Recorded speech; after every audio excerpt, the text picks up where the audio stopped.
the Katy School when it was way back when it was a one-room school. And along with Barb's, her sister, Gwen Manzo, is wearing a flat black bonnet trimmed with folded satin fabrics. Ties were made of velvet ribbon.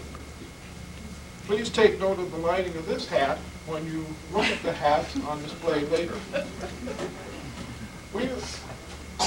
These two hats, if you see them here, were probably known as morning hats. They're black, small, ladies' hats, and were worn for quite a while after the death of their husband. These two hats are probably the older hats that we have here in the museum collection. And it was the one that Gwen is wearing is probably donated along with another hat donated at the same time, and it may have been one owned by Helen Taylor Stelwag. We're not sure on that. We're going to take a long, hard look at that one later on after we get them putting them back into the places where they belong. It's very, very difficult sometimes to trace these things after they come separated from the numbers. But believe me, we've got the numbers here, and we've got very good indications and so forth that these particular two hats are from the same donor, from Mrs. Helen Crumley. They were from the from that same Mrs. Crumley. We think. We're not sure. We're going to check that out. The next hat we have here is really not a hat, I guess. It is? It is? Yes, with an original curler. Is it? All right, okay. This is a nightcap. Normally worn by ladies when they were going to bed so that they wouldn't mess up their hair. Also so that they wouldn't catch cold at night. Because, you know, we had central heating at that time. Centrally located right in the fireplace downstairs in the great room.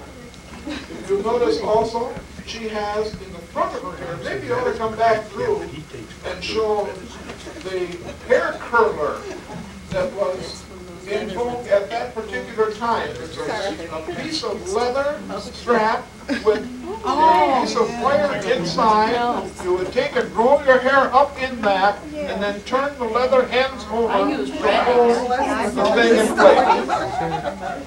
That particular hair curler did not come with the hat, but we thought it would be nice to let you know, along with this particular hat. Now, this particular hat also became separated from the other hat, and we're not exactly sure, but there is a nightgown up in the bed area up here that just may belong together.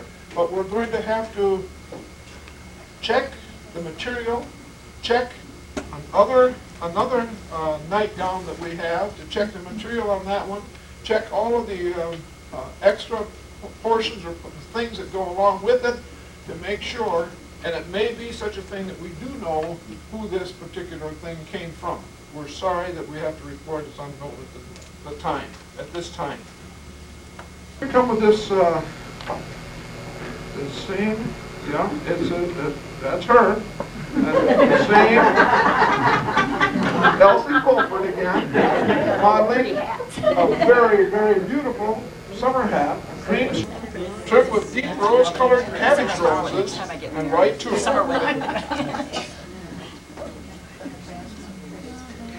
This hat was just recently donated here to the museum in '91, but it is not a new hat.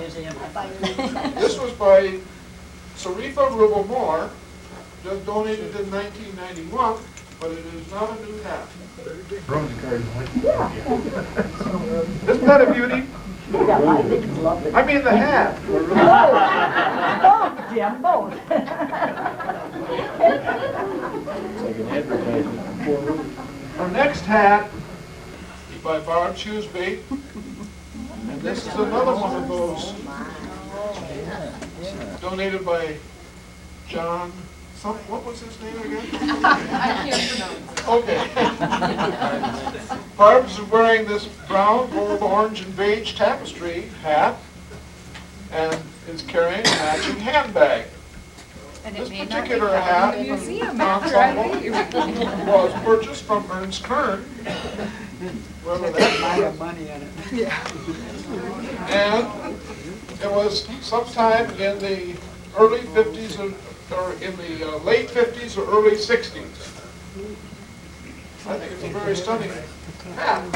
Yeah, I think it may not be in the museum after tonight.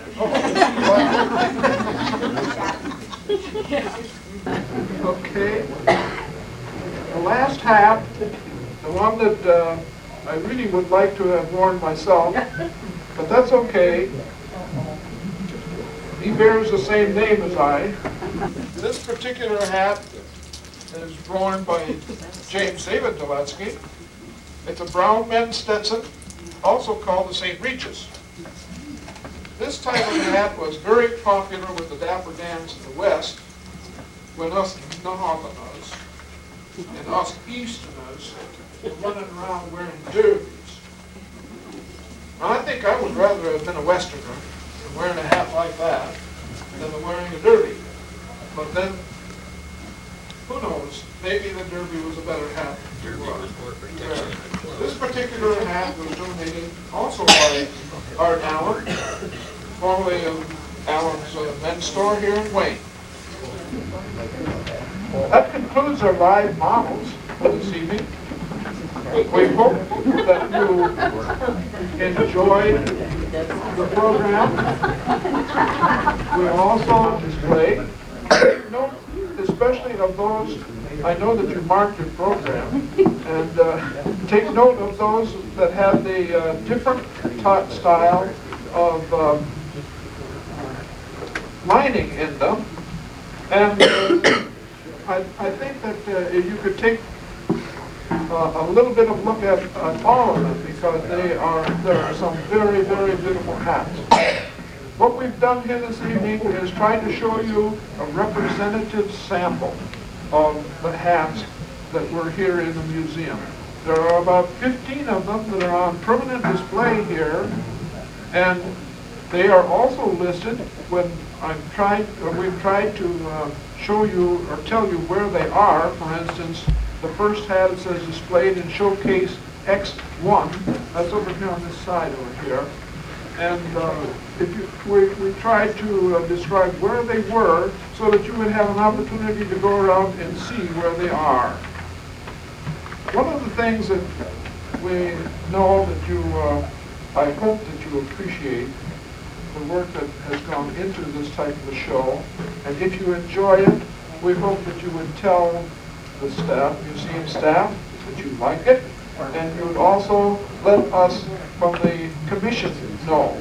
I see I've got two people here that would like to say something here, and then after that I would like to, one more thing to do. If you explain what the check marks are for, that's what I want you to do. Okay, the check marks are that somebody has gone around and made sure that the description fits as closely as possible where the hat is. That's it was, and because we did this on the Xerox machine here in the museum, all we did was ran off what we had. Sandra. I'd just like to say that I thought the show was very interesting and very educational, and I think you all deserve a round of applause.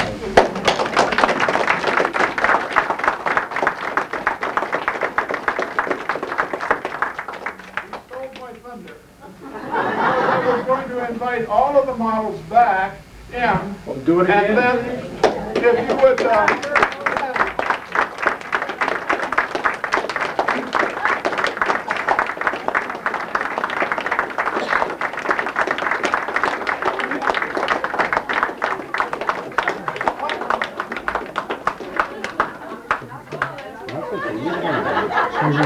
and there's one other person who really deserves a lot of credit for all of the things that have gone on. The gal who kept us all straight, who matched the people with the cards that we were going to read and kept things flowing nicely, that's Ruth Taylor.